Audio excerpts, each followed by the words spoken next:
Kita awali dengan informasi pertama pemirsa, ruang poliklinik kebidanan Rumah Sakit Siloam Palembang terbakar. Puluhan pasien dievakuasi ke halaman parkir. Diduga kebakaran bersumber dari kabel AC atau medis. Pasien dan petugas Rumah Sakit Siloam Jalan POM 9 Kecamatan Ilir Barat 1 Palembang dikagetkan dengan kebakaran di salah satu ruangan rumah sakit pada Selasa kemarin. Mereka berhamburan keluar untuk menyelamatkan diri.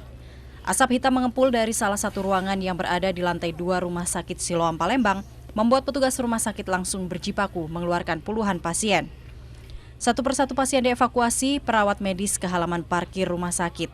Direktur Rumah Sakit Siloam Palembang, Bona Fernando, menyatakan diduga api berasal dari ruang poliklinik kebidanan rawat jalan yang saat itu sudah tutup. Belum diketahui pasti apakah api berasal dari kabel AC atau medis. Semua pasien telah dievakuasi ke tempat yang lebih aman. Titik api secara spesifik kita belum tahu. Kami masih menunggu laporan nanti dari tim. Ya, yang pasti saat ini situasi sudah bisa tertangani, jadi api sudah padam. Nah, kita lagi menunggu konfirmasi untuk pasien-pasien bisa kami kembalikan ke dalam. Karena tadi pas kejadian kami melakukan evakuasi pasien. Api baru padam setelah 2 petugas pemadam kebakaran Kota Palembang datang ke lokasi beberapa saat usai kebakaran melanda. Tidak ada korban jiwa dalam peristiwa kebakaran ini.